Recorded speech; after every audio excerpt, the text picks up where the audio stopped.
Hoje a gente vai ler uma sessão um pouco maior. Nós vamos até o capítulo 7, verso 24. Então a gente vai do 6, 9. Nós vamos ler Gênesis 6 a partir do verso 9. E nós vamos até o capítulo 7, verso 24. E vamos refletir sobre o tema Noé, sua fé e sua família. Noé, sua fé e sua família. Obrigado, irmão.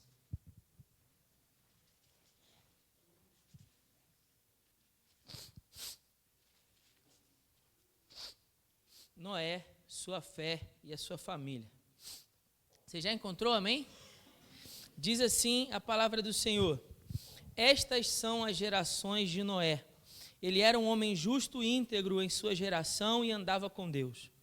Noé gerou 3 filhos, Sem, Cã e Jafé. A terra, porém, estava corrompida diante de Deus e cheia de violência. E Deus viu a terra e ela estava corrompida, pois a humanidade toda havia corrompido a sua conduta sobre a terra. Então Deus disse a Noé: o fim de toda a humanidade chegou diante de mim, pois a terra está cheia de violência, da violência dos homens. Eu os destruirei juntamente com toda a terra. Constrói uma arca de madeira de gofer. Faze compartimentos na arca e reveste-a com betume por dentro e por fora. Tu a farás desta maneira: o comprimento da arca será de 300 côvados, a sua largura de 50 e a sua altura de 30. Farás na arca uma janela de 1 côvado de altura, e na sua lateral porás a porta da arca. Faze-a com andares, baixo, segundo e terceiro, porque estou trazendo o dilúvio sobre a terra, para destruir debaixo do céu todo ser que tem fôlego de vida. Tudo que há na terra expirará. Mas estabelecerei contigo a minha aliança. Tu entrarás na arca, e contigo teus filhos, tua mulher e as mulheres de teus filhos. De tudo o que vive, de todos os seres, farás entrar na arca de dois de cada espécie, macho e fêmea, para conservares vivos contigo. Das aves, segundo suas espécies, dos grandes animais, segundo suas espécies, de todo animal que rasteja pela terra, segundo suas espécies. 2 de cada espécie virão a ti para os conservares com vida. Leva todo tipo de alimento e armazena-o contigo, por servirás de sustento para ti e para eles. Assim fez Noé, segundo tudo o que Deus lhe ordenara. Depois disso o Senhor falou a Noé: entra na arca tu e toda a tua família, pois tenho visto que és justo diante de mim nessa geração. Leva contigo 7 casais de todos os animais limpos, o macho e a sua fêmea. Porém, dos animais que não são limpos, leva apenas um casal, o macho e sua fêmea. Leva também 7 casais das aves do céu, macho e fêmea, para que sua espécie se conserve com vida sobre a face de toda a terra. Porque passado mais 7 dias, farei chover sobre a terra 40 dias e 40 noites, e exterminarei da face da terra todas as criaturas que fiz. E Noé fez tudo conforme o Senhor lhe havia ordenado. Noé tinha 600 anos de idade quando as águas do dilúvio vieram sobre a terra. Noé entrou na arca com seus filhos, sua mulher e as mulheres de seus filhos, por causa das águas do dilúvio. Os animais grandes, as aves e todo animal pequeno sobre a terra, dos limpos e dos que não são limpos, foram de 2 em 2 até Noé e entraram na arca, macho e fêmea, como Deus havia ordenado a Noé. Passados 7 dias, as águas do dilúvio vieram sobre a terra. Aos 17 dias do 2º mês do ano 600 da vida de Noé, romperam-se todas as fontes do grande abismo e as janelas dos céus se abriram e caiu chuva sobre a terra 40 dias e 40 noites. Nesse mesmo dia, Noé entrou na arca juntamente com seus filhos, Sem, Cã e Jafé, com sua mulher e as 3 mulheres de seus filhos. E com ele todo o animal selvagem segundo suas espécies, todo gado segundo sua espécie, todo animal rastejante que se arrasta sobre a terra segundo sua espécie, e toda ave com asas segundo sua espécie, todo pássaro e tudo o que tem asa. De 2 em 2, toda criatura que havia fôlego de vida foram até Noé e entraram na arca. E os que entraram eram de toda criatura, macho e fêmea, como Deus lhe havia ordenado. Então o Senhor o fechou dentro. Durante 40 dias o dilúvio veio sobre a terra. As águas aumentaram e levantaram a arca, que se elevou acima da terra, e as águas prevaleceram e aumentaram muito sobre a terra, e a arca vagava sobre as águas. As águas prevaleceram excessivamente sobre a terra, e foram cobertos todos os altos montes que havia debaixo do céu. As águas prevaleceram 15 côvados acima dos montes, os quais foram assim cobertos, e morreu toda criatura que se move sobre a terra, todas as aves, como o gado, os animais selvagens, todos os animais pequenos que vivem na terra, e toda a humanidade. E morreu tudo que tinha o fôlego, o sopro da vida em suas narinas, tudo que havia na terra seca. Assim foram exterminados todas as criaturas que havia sobre a face da terra, tanto o homem como os grandes animais, os animais que rastejam e as aves do céu, todos foram exterminados da terra. Restaram somente Noé e os que estavam com ele na arca, e as águas prevaleceram sobre a terra 150 dias. Amém? Vamos orar, mantenha a sua Bíblia aberta. Pai querido, te damos graças, Senhor, pela tua palavra, e agora que nós lemos, ó Deus, diante da tua palavra, pedimos a iluminação do teu Santo Espírito, que conduziu o autor bíblico a escrever. Pedimos que no nome de Jesus o Senhor nos ajude a discernir as palavras, Senhor.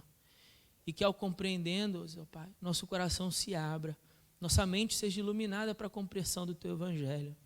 E que no nome de Jesus, ó Pai, o Senhor possa transformar os nossos corações diante dessa Tua palavra.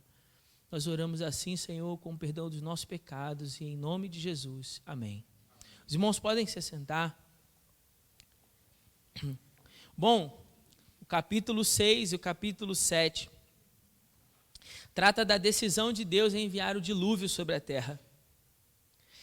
Os capítulos 6 e 7, principalmente o início do capítulo 6, que nós abordamos no domingo passado, fala dessa decisão de Deus de eliminar o homem sobre a face da terra por conta da corrupção e do pecado. Por causa da corrupção do homem, apenas Noé e sua família seriam preservados, pois ele havia achado graça diante de Deus.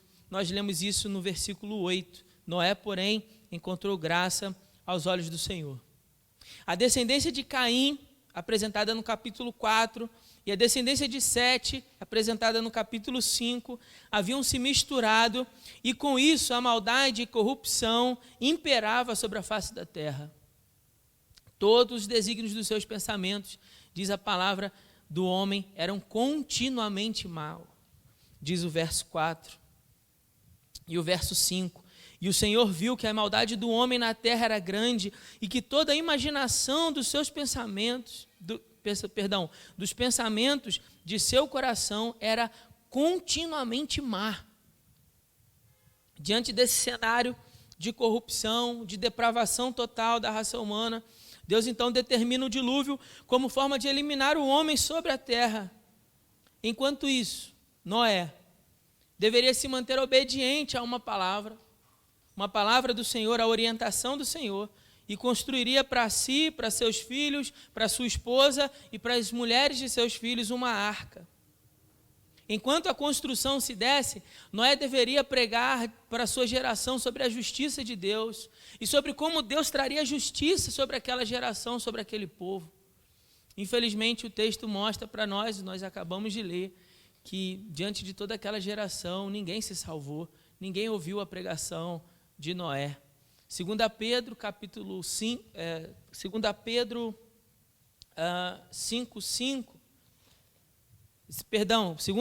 2:5, coloca Noé como um pregador de justiça, mas infelizmente ninguém da sua geração ouviu Noé.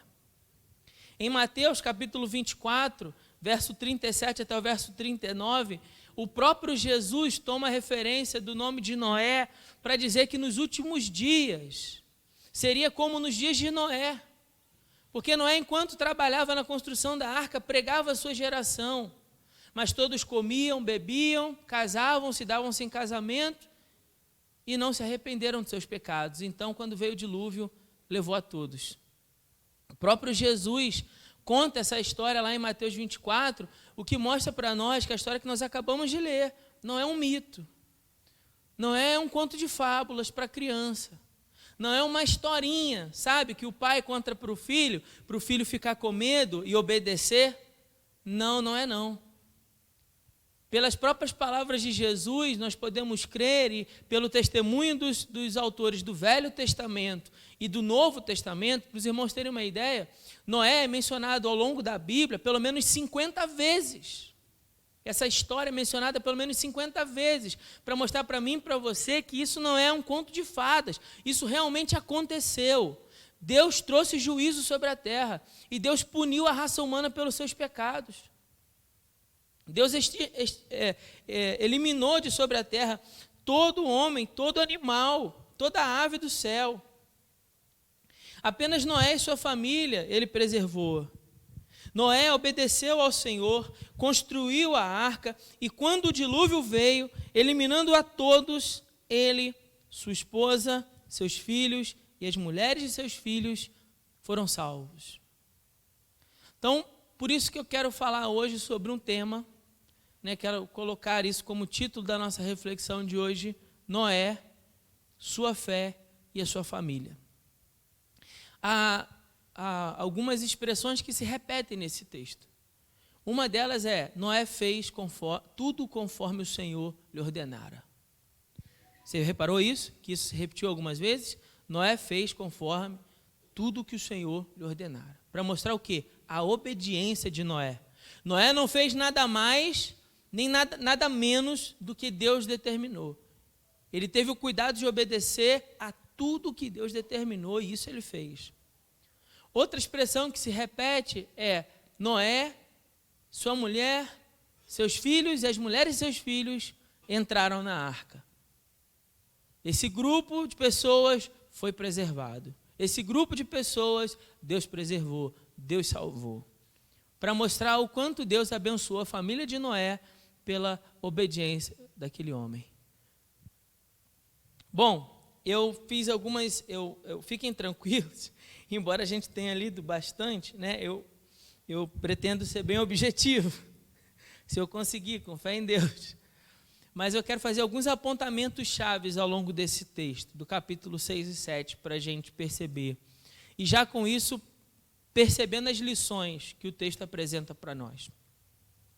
A primeira observação está nos versos 9 e 11 do capítulo 6. Noé era um homem de fé que andava com Deus. Diz o verso 9: estas são as gerações de Noé, ele era homem justo e íntegro. Justo e íntegro em sua geração, e andava com Deus. O que é importante dizer que Noé era um homem justo e íntegro no meio da sua geração? Porque nos primeiros versículos do capítulo 6, ele narra para nós como aquela geração dos dias de Noé, ela está corrompida pelo pecado. Então, no meio de uma geração totalmente corrompida pelo pecado, esse homem toma uma decisão de andar com o Senhor. Então, isso é evidenciado no texto.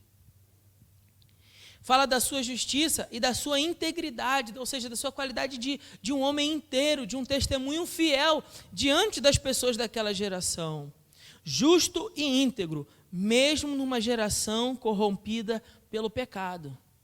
Por isso que nós vamos entender, quando nós vamos ler o Hebreus capítulo 11, que fala que Noé acabou condenando a sua geração. Aí você lê aquela passagem e fica assim: ué, mas como assim condenou a geração? Como é que Noé condenou aquela geração? Noé condenou aquela geração porque diz a palavra que no meio de uma geração corrupta havia alguém que se mantinha fiel. Então era justo ao Senhor trazer o dilúvio sobre aquela geração corrupta, mas preservar Noé. A justiça em que Noé caminhava com o Senhor, claro, que isso não é mérito de Noé, mas é obra da graça salvadora de Jesus. A gente já falou isso aqui, em Gênesis 6, capítulo 8. A graça salvadora que atuava sobre a vida de Noé o permitia caminhar em santidade, e o seu testemunho de santidade condenava a sua geração. Serviu para condenar a sua geração. Esse homem que escolheu andar com Deus, que escolheu obedecer ao Senhor, escolheu obedecer à palavra do Senhor, escolheu se manter fiel diante da palavra e da promessa de que haveria um resgatador, haveria alguém que iria redimir os homens dos seus pecados. E esse homem se manteve fiel a essa palavra. Nós lemos no capítulo 5 que no meio da geração de Sete, os homens vão passar a invocar o nome do Senhor. Mesmo quando a geração de Sete se corrompe, aí a Bíblia vai dizer para nós, não, mas teve um que não se corrompeu. E esse foi Noé. Ele não se corrompeu e se manteve fiel à palavra.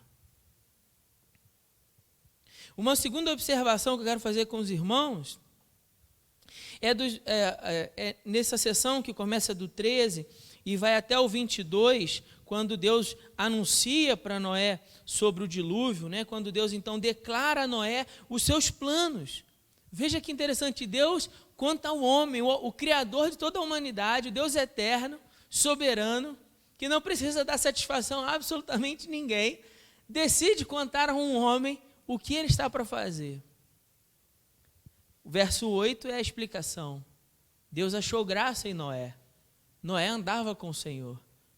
Então, aquele homem que tinha essa intimidade, é isso que quer dizer andar com Deus, alguém que tinha um relacionamento íntimo com o Senhor, Deus então decidiu declarar a Noé os seus planos e dar uma ordem diante dos planos de Deus. Então, diante dos planos do Senhor de mandar o dilúvio, a ordem de Deus para Noé é: você vai construir uma arca. Você vai construir. E aí, ao longo desses versos, a gente vê os detalhes, né, dessa construção.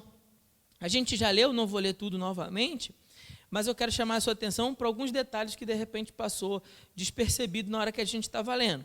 Percebe que ele fala do tamanho, fala do tipo de madeira, fala para passar betume, né, aí no verso 14, por dentro e por fora, né, para impermeabilizar a arca, para que não entrasse água na arca. Fala do comprimento, fala que a arca tinha que ter 3 andares, né? No verso 16 fala um baixo, um segundo e um terceiro. Agora, olha que interessante. Quando está descrevendo isso, não descreve que a arca tem leme. Um leme. Para conduzir a embarcação. Não tem leme nessa embarcação. Olha, lembre que Noé não sabe o que é um barco, certo? Ele nunca viu um barco. Ele também nunca viu chuva, porque ainda não havia chovido sobre a face da terra, tá certo? Então, a gente precisa tentar compreender isso. Quando Noé ouve essas palavras, vai ter chuva sobre a terra, vou trazer um dilúvio sobre a terra. Noé nunca viu isso.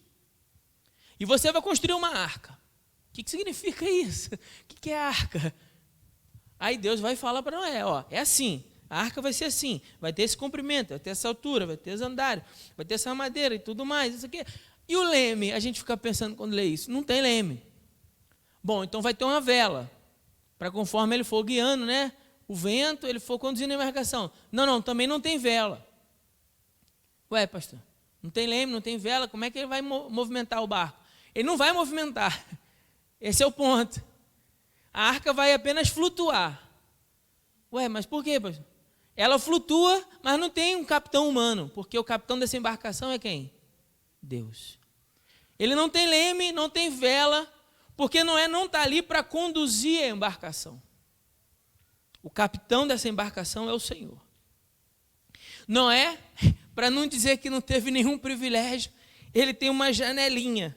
Ele tem uma janelinha, fala assim, tu farás de madeira o comprimento da arca de 300 côvados, a altura de 50, a altura de 30, farás uma janela, no verso 16, de 1 côvado, isso é cerca de mais ou menos 45 centímetros, é o que Noé tinha para olhar lá para fora, uma janelinha com cerca de 45 centímetros, até a porta não era ele que ia fechar, porque a porta quem fecha é o Senhor que fecha ela, então nem a porta Noé não fechou. Ou seja, ele estava ali, totalmente submisso à direção que Deus daria para a sua vida. A direção que Deus daria para a sua vida. Confiando apenas na sua palavra. Irmãos, tem uma lição que se repete constantemente. Eu só devia falar disso no final do sermão, mas eu já vou adiantar. tem uma coisa que se repete constantemente nesse livro de Gênesis e é maravilhoso a gente perceber. A lição que está o tempo todo se repetindo como forma de pergunta é, guarde isso, o quanto você está disposto a obedecer fielmente a palavra de Deus? O quanto você está disposto a obedecer fielmente a palavra de Deus? Porque veja, Noé nunca viu barco, nunca viu chuva, tem que construir esse barco, não tem leme, não tem vela, ele vai estar ali inteiramente entregue à vontade do Senhor. Isso para Noé bastou e deveria bastar para nós também. A palavra que Deus traz sobre nós deveria bastar como forma de você obedecermos. Obediência ao Senhor. O quanto você está disposto a obedecer ao Senhor. A obedecer fielmente a palavra do Senhor. Às vezes Ele nos dá o privilégio de ter uma janelinha para a gente poder dar uma espiada do para onde a gente está indo. Mas o ponto é, Noé não estava ali para conduzir, mas para ser conduzido. A arca simplesmente flutuaria e ele confiaria de que Deus seria o capitão. Deus seria o capitão da embarcação que salvaria Noé, seus filhos, sua esposa e as esposas de seus filhos. E ele confiou nessa palavra. E o quanto eu e você aqui nessa noite estamos dispostos a confiar na palavra do Senhor, de que Ele seja o capitão da embarcação, que vai conduzir a minha casa e a tua casa e os nossos filhos em segurança. No meio de uma geração que cada vez mais se corrompe. No meio de uma humanidade corrompida pelo pecado, quanto eu e você estamos dispostos a obedecer fielmente as palavras do Senhor para que Ele seja o capitão que vai preservar a minha família, a tua família em segurança. Acerca disso, o autor de Hebreus capítulo 11, verso 7, diz assim: pela fé, Noé, temente a Deus, construiu uma arca para a salvação da sua família. Quando advertido sobre as coisas que ainda não se viam, nunca tinha se visto isso, uma arca, a chuva, um dilúvio, nunca tinha se visto. Ele fala, por meio da fé, condenou o mundo e tornou-se herdeiro da justiça segundo a fé. Duas coisas importantes nesse versículo que deve chamar a nossa atenção. A primeira, o fato do autor de Hebreus mencionar, Noé fez isso por quê? Porque era temente a Deus, temor ao Senhor, obediência ao Senhor, santidade ao Senhor. Segundo, ele construiu pela fé, porque ele nunca viu. Então foi um ato de fé construir aquela arca. Uma terceira observação que eu quero fazer com os irmãos acerca desse texto. Chegando o tempo de embarcar, a Bíblia vai mostrar para nós, a partir do capítulo 7, do verso 1 até o verso 16, o momento então em que eles embarcam ali, entram, né, na arca e junto com ele entram também os animais. E aí eu quero pontuar algumas coisas aqui nessa parte do texto, nessa seção que a gente leu. Acompanhe, por favor, na sua Bíblia. Primeiro, no verso 5. No verso 5 vai dizer assim: e Noé fez tudo conforme o Senhor lhe havia ordenado. Essa é uma palavra-chave no texto. O que eu e você devemos fazer? Tudo o que o Senhor nos ordenar. Veja que Moisés, que foi quem escreveu esse texto, está trazendo a obediência de Noé como ensinamento para Israel. Você precisa lembrar disso. Nesse momento, quem foi que escreveu essas palavras? Moisés. E para quem escreveu? Para o povo de Israel. Que está onde nesse momento? Está ali pelas campinas de Moabe, perto do Jordão, na região ali do Jordão, próximos a entrar em Canaã. Então Israel está muito perto de alcançar a promessa de uma terra de descanso, de um lugar de descanso. Então, quando a gente pensa nesse cenário, Moisés falando ao povo de Israel, prestes a entrar em Canaã, faz todo sentido pensarmos no quanto Moisés enfatiza constantemente no texto a obediência de Noé. Porque o que nos faz sair do Egito, do lugar da escravidão, e nos conduz a um lugar de descanso e de fartura? A obediência ao quê? A palavra do Senhor. Aqueles povos que estão em Canaã, eles serão totalmente destruídos. E por que eles serão destruídos? Porque eles não obedecem às palavras do Senhor, eles adoram outros deuses, eles cultuam outros deuses, fazem todo tipo de maldade, suas nações são totalmente corrompidas, inclusive no meio dos povos cananeus, havia civilizações que sacrificavam seus filhos aos deuses pagãos, imagina, pagãos. Então agora Deus também está mandando um dilúvio para Canaã, mas não é com água, é o próprio povo de Israel, que vai tomar toda aquela região e vai eliminar. E o que o povo de Israel precisa para vencer aquele grande desafio e entrar em cidades que eles nunca viram e vencer gigantes que eles nunca viram? O que deve conduzir eles à vitória? Obediência. Fazer tudo conforme o Senhor lhe ordenara. É só isso que Deus exige de nós. Obediência à sua palavra. Toda a família de Noé foi abençoada pela aliança que Noé tinha com o Senhor. Vou repetir. Toda a família de Noé foi abençoada pela aliança que Noé tinha com o Senhor. Embora cada pessoa tenha de prestar contas de si mesmo a Deus, é interessante notar que a nossa obediência ou a nossa desobediência afeta as pessoas ao nosso redor. Nesse cenário específico de Noé, com sua esposa, com seus filhos e as esposas de seus filhos, todos eles foram beneficiados pela sua obediência e pela fé.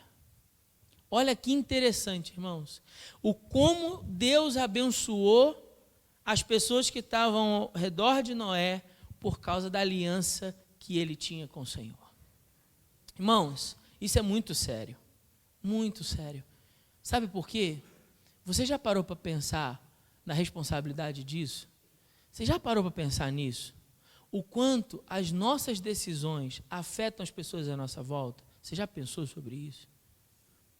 O quanto afeta? Se nós andamos em obediência, isso afeta positivamente as pessoas à nossa volta. E as pessoas à nossa volta são beneficiadas pela fé e obediência que nós temos na palavra do Senhor. Mas o contrário também é verdadeiro. E quando nós desobedecemos ao Senhor e tomamos decisões erradas, decisões precipitadas, decisões diferentes daquilo que o Senhor deseja para nós, isso também reflete na vida daqueles que nos cercam. E as pessoas que nos cercam também são prejudicadas pelo nosso erro e pela nossa conduta. Então leve isso em consideração no exemplo de Noé aqui hoje. Noé, sua fé e a sua família. Leve isso em consideração. O como as suas decisões afetam as pessoas ao seu redor. E pensando nisso, e levando isso em consideração, escolha obedecer ao Senhor. Porque certamente isso vai beneficiar as pessoas que estão perto de você. Escolha obedecer ao Senhor. Escolha ser fiel ao Senhor. Escolha andar com o Senhor mesmo no meio de uma geração corrompida. Escolha se agarrar às promessas do Senhor, mesmo que todos à sua volta estejam se corrompendo. Isso trouxe benefícios à família de Noé, trarão também a nossa, amém? Trará também a nossa. A obediência de Noé ganha destaque no texto para revelar o caráter íntegro de Noé e ensinar aos israelitas. Lembra? Moisés está falando ao povo de Israel, então a ideia é ensinar aos israelitas os benefícios de se manter obediente à palavra de Deus. É muito simples a lição aqui. Quando Moisés está contando a história de Noé para os israelitas, aquele povo que está recebendo essas palavras, eles estão falando, vale a pena ser obediente, tu e a tua casa, para benefício teu e da tua família. A lição é muito simples. Bom, outro detalhe aqui importante é no verso 6, quando fala assim, Noé tinha 600 anos de idade, quando as águas do dilúvio vieram sobre a terra. Não tem cálculos exatos aqui, então vou fazer o meu cálculo, tá certo? Eu vi vários comentaristas falando em 100 anos, 120. Bom, vou te dizer o raciocínio do cálculo que eu fiz. Quando os filhos de Noé nascem, a Bíblia vai dizer que Noé tem 500 anos. Pastor, onde é que isso está? Isso está no capítulo 5, verso 30. Depois que gerou Noé, Lameque viveu 595 anos e gerou filhos e filhas. Verso 32. E Noé tinha 500 anos quando havia gerado Sem, Cã e Jafé. Imaginando que os rapazes tinham cerca de pelo menos 20 anos quando se casaram, ou pelo menos o mais novo tivesse 20 anos quando se casaram, a gente acredita que levaria pelo menos cerca de 120 anos, foi o tempo que Deus disse que traria o dilúvio. Muitos comentaristas vão nessa direção. Então a gente pode imaginar que entre 120 e os 20 que tinham passado ali 140 anos, pelo menos 100 anos, Noé passou nesse processo construindo a arca. Entre 80 a 100 anos, mais precisamente. Então, entre 80 e 100 anos, pastor, por que você está fazendo essa conta? O que isso quer dizer? Vamos à lição prática, tá certo? Para não trazer informação que não seja útil. Qual é o propósito da gente fazer essa conta? A gente perceber que Noé, ele se manteve perseverante nessa palavra. Isso não foi uma coisa de um dia. Não aconteceu assim, constrói a arca aí que eu vou trazer o dilúvio. Aí amanhã ou na semana seguinte, então já estava a arca construída e Deus mandando o dilúvio. Não foi assim que aconteceu. Passou um tempo, entre 80 e 100 anos. E por que é importante isso para nós? Para percebermos que ao longo desse tempo todo, Noé se manteve obediente à palavra do Senhor. Há uma sinalização aqui para a sua perseverança. Sabe, irmãos, muitas vezes nós tropeçamos nisso. Deus traz palavras para nós, nos orienta a fazermos coisas ou a deixar de fazermos coisas e, ato contínuo, a gente se perde no caminho. Passa uma semana, passa um mês, passa talvez um ano e a gente se desvia do caminho do Senhor. Se desvia daquela que foi a palavra de Deus para nós. Como pastor, infelizmente, eu vejo muita gente que começa muito bem, num ânimo animado, então começa a caminhar com o Senhor, daqui a pouco já parece que o vigor, o ânimo, a perseverança se esvai. O texto está mostrando para nós aqui, não apenas o benefício em obedecer a Deus, como isso se reflete na sua família, mas também o benefício de não esmurecer com o tempo, em perseverar em obedecer ao Senhor, em se apegar à sua palavra, leve o tempo que for para Deus cumprir aquilo que Ele disse que faria. Precisamos aprender não apenas a obedecer, mas a perseverar em obediência. Outra observação importante nessa sessão está no verso 7. No verso 7, que vai dizer, Noé entrou na arca com seus filhos, sua mulher e as mulheres de seus filhos, por causa das águas do dilúvio. Olha só, os animais grandes, verso 9, foram de 2 em 2 até Noé. Então, Noé entrou sua mulher, entrou seus filhos, as mulheres e seus filhos, depois começou a entrar os animais, como Deus havia ordenado a Noé. Verso 9, mais uma vez a expressão se repetindo. Aí, no verso 10, olha, passado os 7 dias, o que aconteceu? Final do verso 10. Vocês estão prestando atenção? Estamos juntos? 7 e 10. As águas do dilúvio vieram sobre a terra. Olha que interessante. Quando Noé, então, entrou na arca, ainda não tinha começado a chover. Percebeu? Ele não tinha começado a chover ainda. Quando ele entra com a sua família, e depois vão começar a entrar os animais, ainda vai passar 7 dias até que as águas vieram a cair sobre a terra. O que isso está ensinando para nós? Bom, a ênfase no texto não é a obediência de Noé? A obediência é a fé. A fé de Noé de construir, de fazer coisas que ainda não aconteceram. Mais uma vez, Noé dá um exemplo e um baita testemunho de fé para mim e para você. Por quê? Porque ele entra na arca confiando no que Deus acabou de dizer. As águas vão vir, então pode entrar. Mas não começou a chover não, Deus. Deixa primeiro eu ver se vai ser real esse negócio, né? Vamos fazer como Tomé, em João capítulo 20. Deixa eu tocar nas mãos, deixa eu tocar no lado. Se eu ver, então eu vou crer. Não, Noé dá um exemplo para nós do que Jesus falou em João 20, 29. Feliz é o que creu mesmo não vendo. Feliz é o que creu mesmo não vendo. Noé obedeceu e entrou na arca muito antes do dilúvio.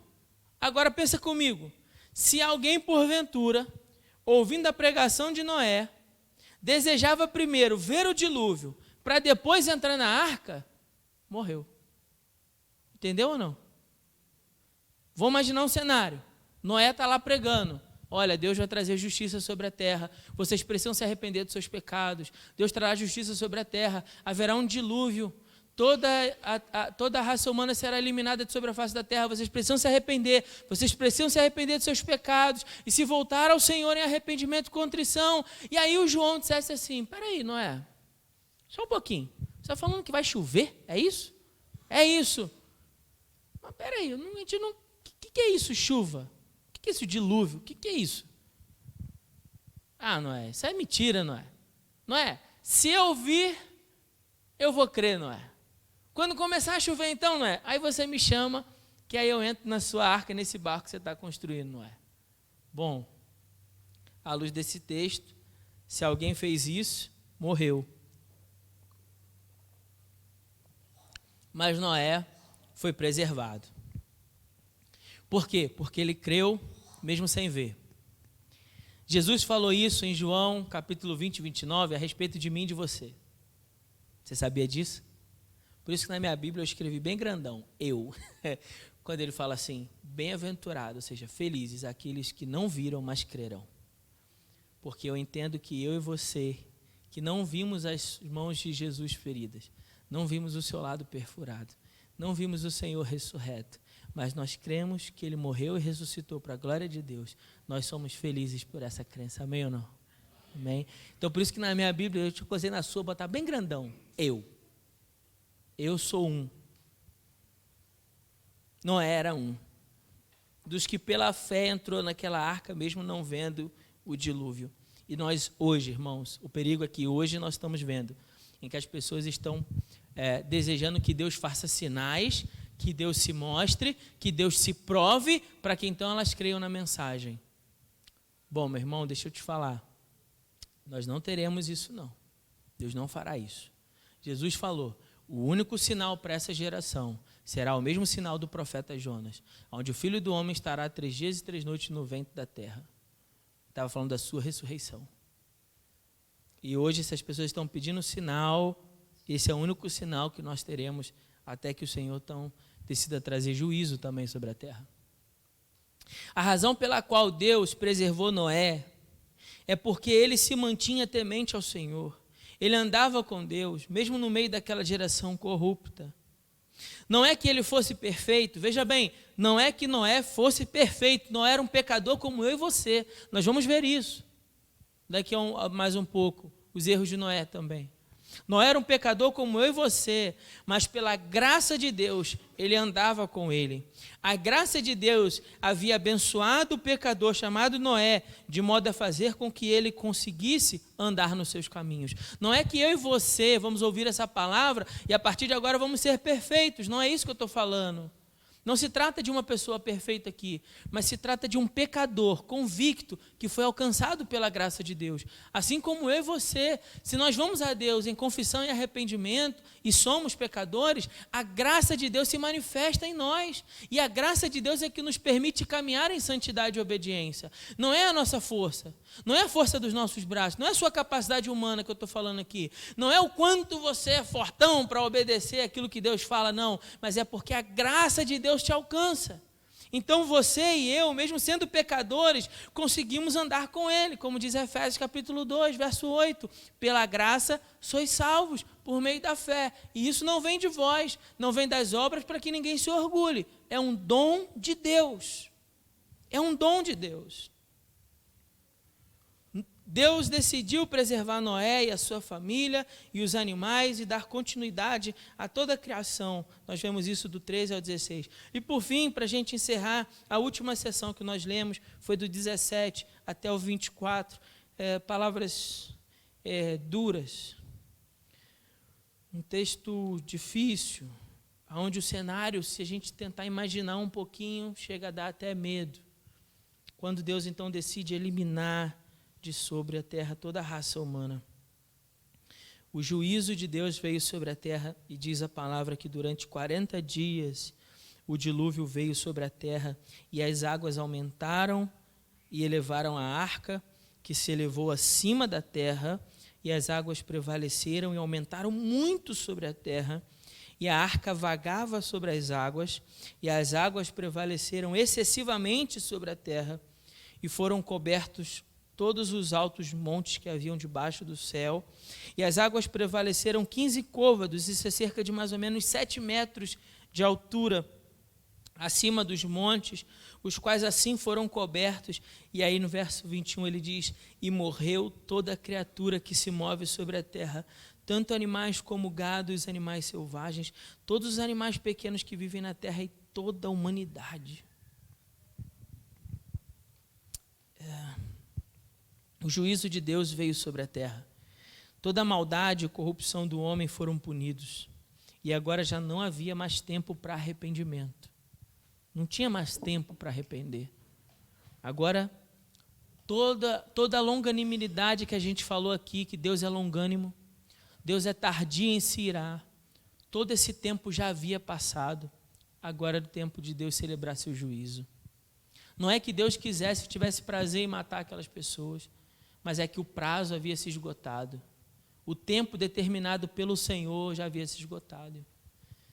Irmãos, essa parte do texto, ela precisa nos dar uma lição muito importante aqui, porque a Bíblia diz para nós que Jesus vai voltar, de que haverá o dia do Senhor, aonde o Senhor Jesus será colocado sobre o trono para julgar toda a raça humana pelos seus pecados, aonde virá o Senhor não mais como um cordeiro, mas como um leão, e com poder julgará todas as nações, e aqueles que forem encontrados fora do livro da vida serão condenados ao sofrimento eterno. A Bíblia anuncia isso repetidas vezes. A palavra de Deus anuncia e declara esse dia do juízo repetidas vezes. Assim como nos dias de Noé pregando o juízo, somos nós os profetas nesse tempo, declarando as palavras de Deus, anunciando a esse tempo e a essa geração pecadora que haverá o dia da justiça do nosso Deus, o dia da vingança do Senhor, aonde Ele tarda no seu tempo porque é longânimo, mas não que Ele não tenha poder para julgar as nações, e que esse momento irá chegar, e antes que esse dia chegue, eu e você precisamos nos apresentar diante de Deus em confissão e arrependimento pelos nossos pecados. Você precisa parar de ficar como uma criança chorando por coisas fúteis, supérfluas, que você não tem, e aprender a dobrar o seu joelho e a chorar sim, e a clamar sim, porque você é um pecador que carece da graça do Senhor, senão verá o dia em que o dilúvio virá e levar a todos, não vai ser mais com água, mas com fogo. Esse texto mostra para nós que há um tempo do juízo de Deus, e eu e você não podemos brincar. As pessoas vão para a igreja brincando de ser crente, porque acreditam nesse tempo que a igreja virou uma espécie de prestadora de serviço religioso. Eu vou lá no domingo, digo que presto o culto, alivio minha consciência e vou para casa. Talvez eu faça a minha contribuição financeira, né, como uma forma de pagamento pelo serviço espiritual que me foi prestado, e vou para casa como se a minha vida e essa palavra não tivessem nada a ver. Não, querido, em nome de Jesus, abra os seus olhos. Jesus falou que vai voltar. Haverá um tempo em que Deus irá celebrar a justiça. Então, como diz Isaías, capítulo 55, versos 6 e 7, busque o Senhor enquanto se pode achar, invocai-o enquanto Ele está perto. O ímpio deve deixar o seu caminho e o homem maligno os seus pensamentos, e volte-se ao Senhor nosso Deus, porque é generoso em perdoar. Deus é generoso em perdoar, mas eu e você precisamos nos arrepender. Acorde, igreja. É tempo de chorar pelos nossos pecados. É tempo de nos apresentar a Deus em confissão, em arrependimento, em contrição. É o tempo do arrependimento, antes que ele seja tarde. Apenas Noé e a sua família estavam seguros, pois eles haviam preservado e perseverado em obedecer às palavras de Deus. Isso deveria ensinar ao povo de Israel sobre o temor ao Senhor, sobre o perigo da corrupção do pecado, sobre a necessidade de seguir a Deus em fé e obediência à sua palavra. E essas mesmas lições para o povo de Israel também se aplicam a nós hoje. Precisamos aprender a temer ao Senhor, o perigo da corrupção que nos cerca, a necessidade de seguirmos a Deus em fé e obediência à sua palavra. Mas a pergunta que passa por todo o livro de Gênesis, ela precisa terminar esse sermão. Não dá para terminar com uma sentença, temos que terminar com uma pergunta. O quanto eu e você estamos dispostos a obedecer fielmente as palavras do Senhor? Essa era a lição aqui. E essa precisa ser a lição para mim e para você, no nome de Jesus. Que Deus nos abençoe com a sua palavra, em nome de Jesus. Irmãos, vou passar a palavra